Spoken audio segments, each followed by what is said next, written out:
குர்ஆனில் கூறப்பட்ட வண்ணமயமான வானவில் மலைகள் சீனாவில் கண்டுபிடிக்கப்பட்டதாக பரவும் செய்தி. அரபு ஊடகங்கள் சொல்வது என்ன? ஈரான் ஆதரவு முகநூல் பக்கம் ஒன்றில் குர்ஆனில் கூறப்பட்ட பல வண்ணங்களை கொண்ட வானவில் மலை சீனாவில் கண்டுபிடிக்கப்பட்டதாக ஒரு செய்தி வெளியிடப்பட்டு வைரலாக பரவி வருகிறது. இது தொடர்பாக சவுதி அரேபியாவின் சவுதி கெசட் இணையதளமும் ஒரு செய்தியை வெளியிட்டுள்ளது. அதனை விரிவாக பார்க்கலாம். திருக்குர்ஆனின் அத்தியாயம் 35 வசனம் 27 மலைகளில் மாறுபட்ட நிறங்களை கொண்ட மலைகள் இருப்பதாக குறிப்பிடப்பட்டுள்ளது. அதாவது வானவில் போன்று அடுத்தடுத்த வண்ணங்களை கொண்ட மலைகள் இருப்பதாக கூறப்பட்டுள்ளது. 1500 ஆண்டுகளுக்கு முன்பு அரேபியாவில் இறக்கி அருளப்பட்ட குர்ஆனில் இடம் பிடித்த இந்த வார்த்தைகளுக்கு பொருள் தேடப்பட்டது.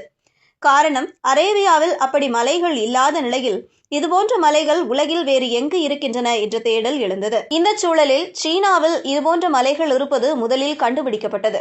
இந்த மலைகளை சாங்கே தேசிய பூங்கா என்ற பெயரில் சீனா அரசு பாதுகாத்து பராமரித்து வருகிறது. 2019ஆம் ஆண்டு யுனெஸ்கோ அந்த மலைப்பகுதியை உலகளாவிய புவிசார் பூங்காவாக அறிவித்தது.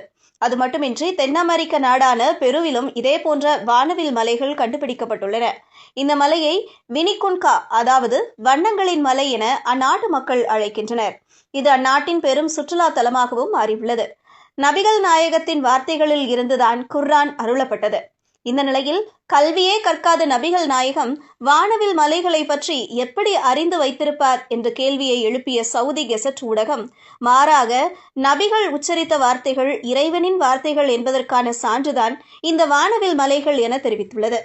கடந்த பல வருடங்களுக்கு முன்பே இந்த செய்திகள் உலக அளவில் பிரபலம் அடைந்த நிலையில் தற்போது ஈரானின் சமூக வலைதள பக்கங்கள் மூலம் இந்த வானவில் மலைகள் மீண்டும் பேசுபொருளாக மாறியுள்ளன.